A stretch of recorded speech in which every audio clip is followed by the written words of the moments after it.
question I had was just like, what made you choose a profession in the health science field?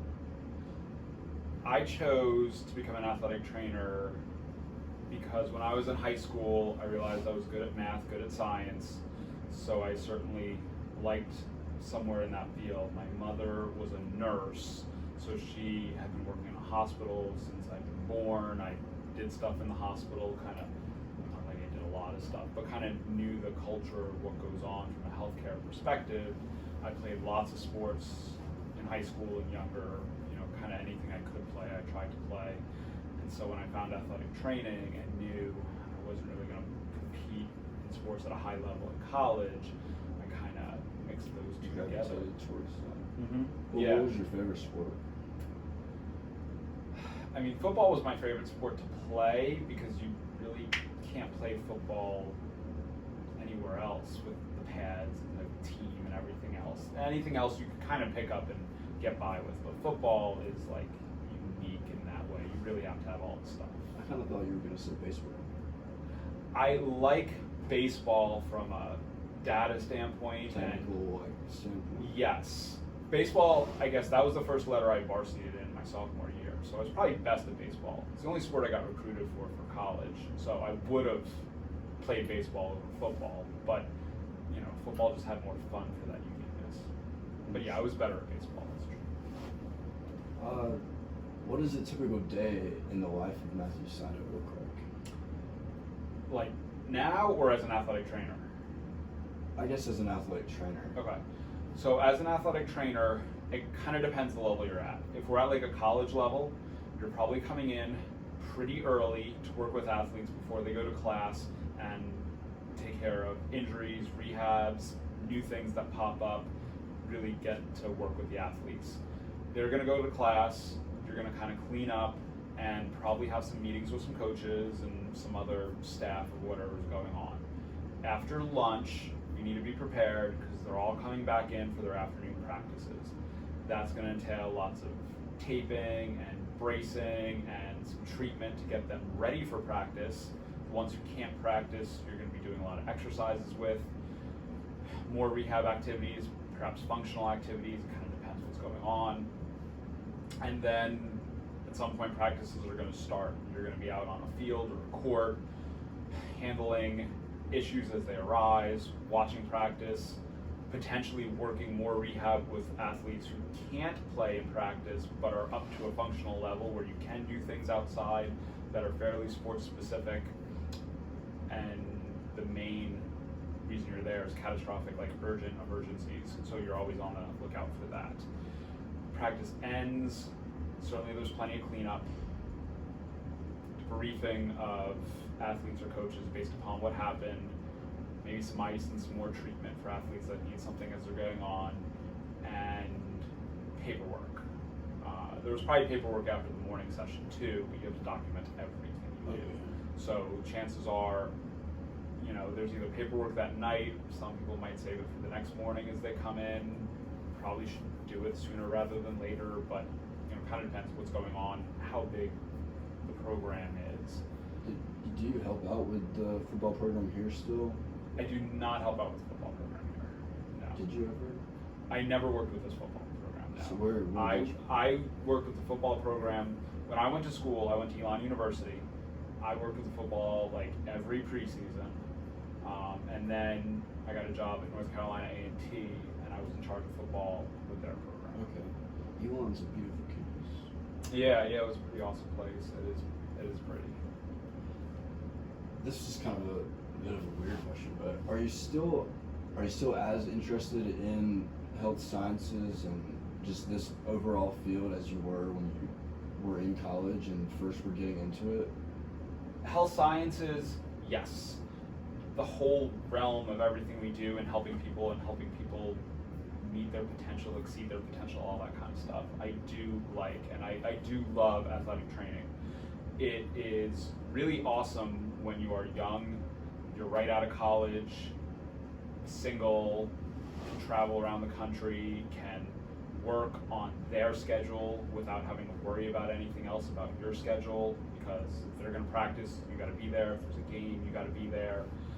It's baseball and it rains, you come back the next day. You know, there's lots of things that are out of your control. As I got older, it is nice to not be as tethered to the teams and on their schedule, so I can, you know, take my son to school and be home for dinner every night and things like that. I see what you're saying, like not getting drugged around the country with the team. Yeah, depending on what level you are at, and I've gone all over the country into a few other countries with the team. So, you know, if they're going, you've got to go. Yeah.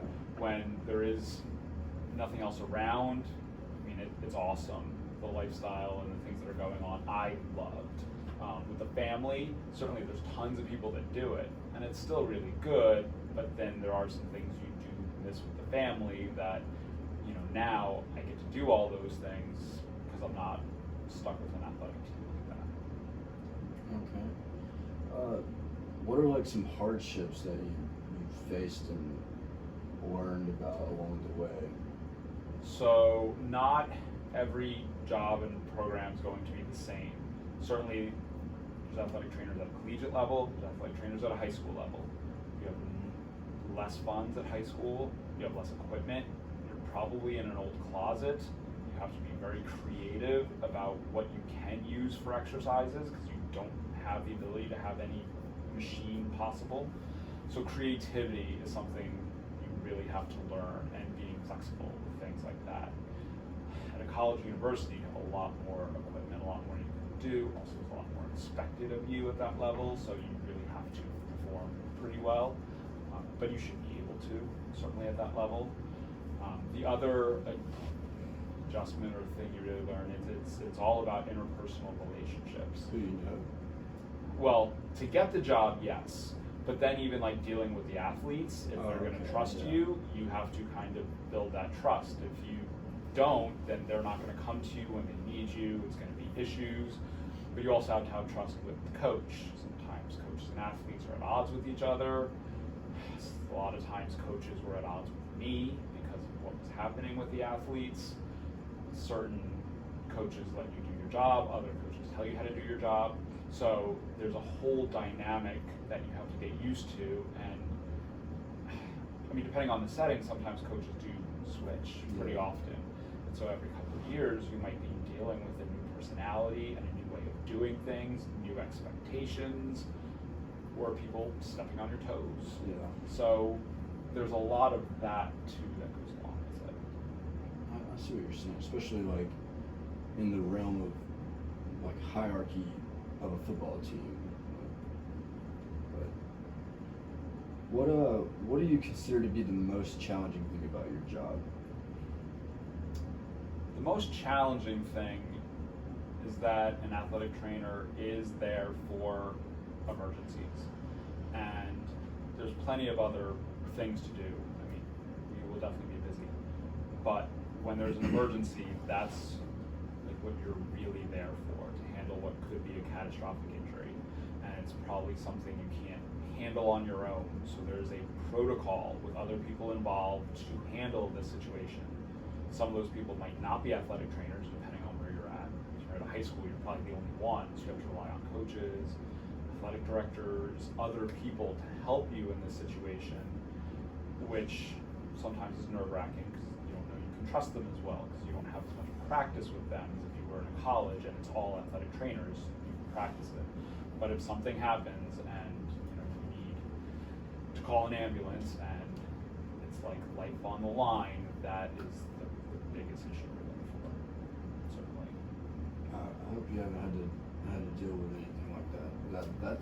That's always been my biggest fear of like playing sports. I guess it's probably everyone's biggest fear, is being laid out on the field.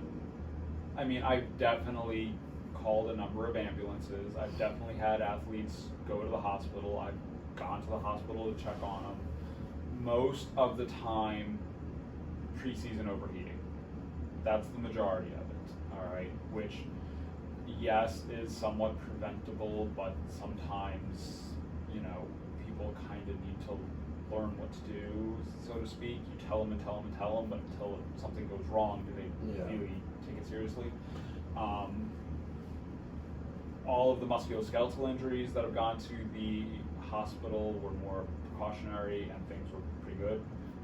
So I have never been there for a truly catastrophic injury, but some of the athletic trainers that were under me have been there for truly catastrophic injuries. So my closest was, I guess we did do CPR on a basketball court.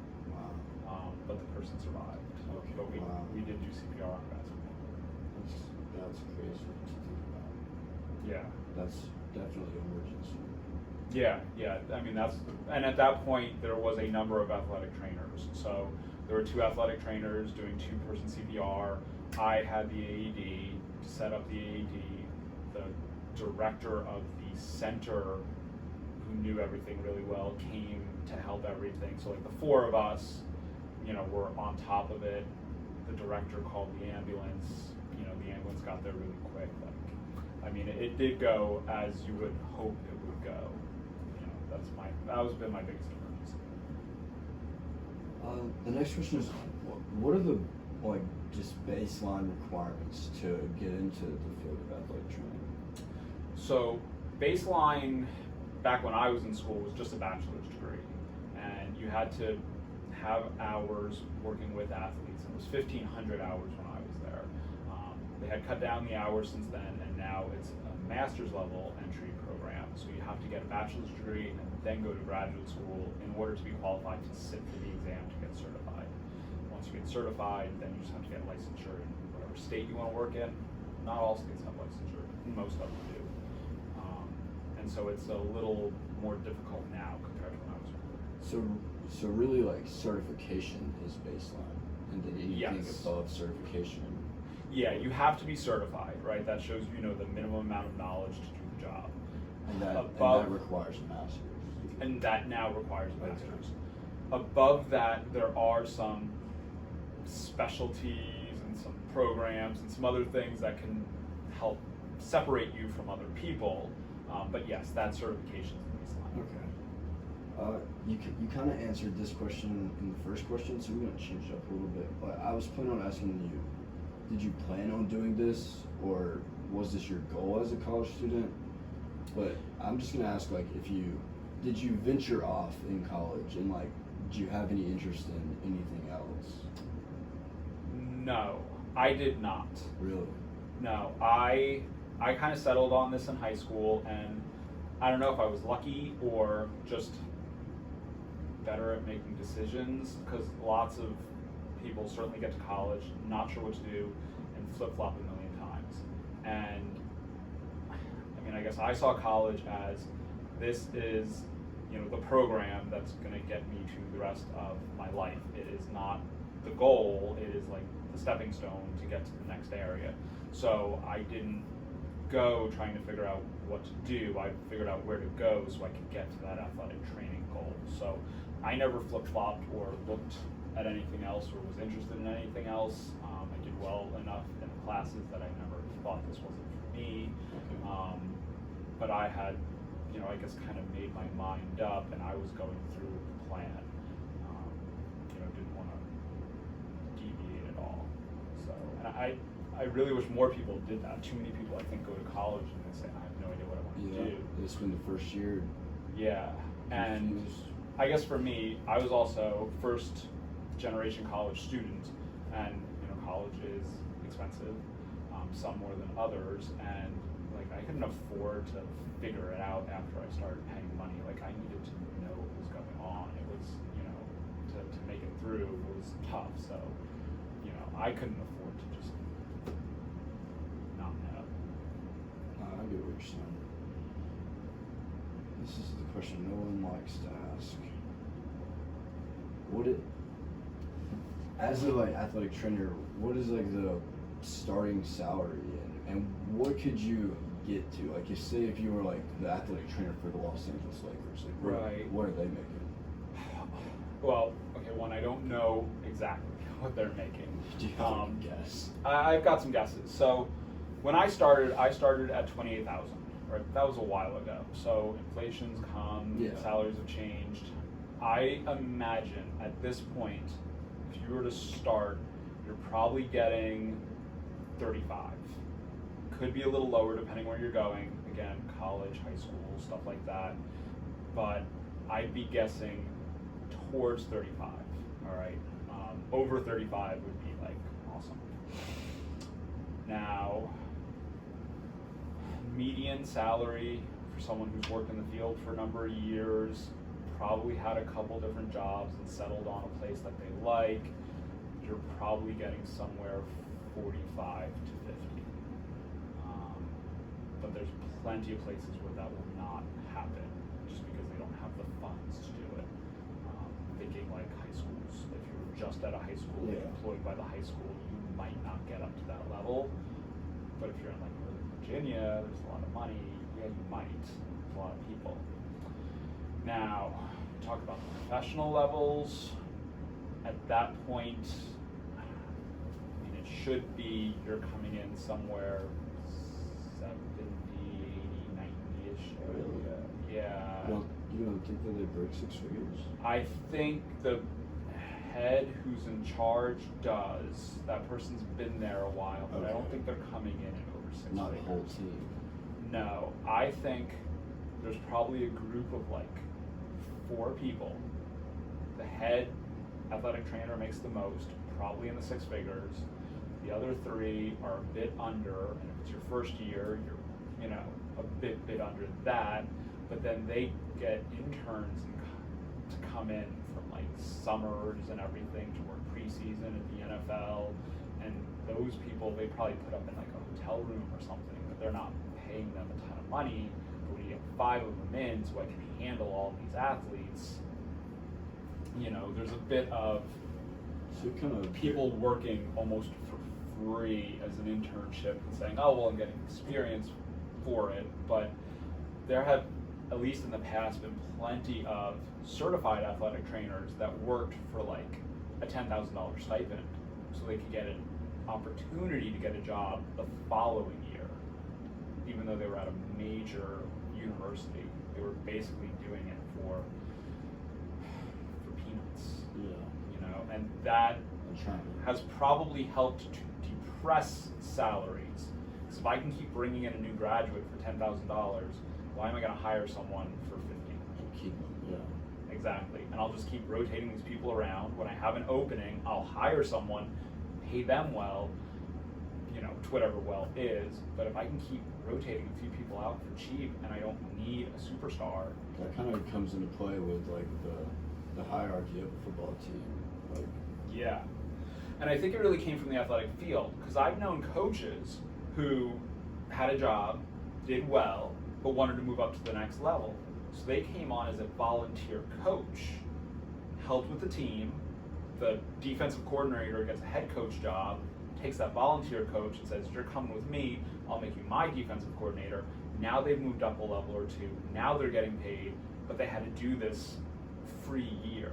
And I think that's bled into athletic training, because we did come from working with athletic teams and like really being part of the team versus the medical staff historically. And so I think that's where that cycle has come from, of athletic trainers kind of doing the same thing to say, well, next year you're going to have a position open, I'll work for nothing here, but if you like me, then you'll give me a job at this huge university. I don't know how much it still happens, but it's probably depressed salaries. Yeah. It sounds like it. Yeah. So I've always kind of been bothered by that. I never took one of those positions. Well, I appreciate your time. Sure. Thank you so much for Yeah, no problem.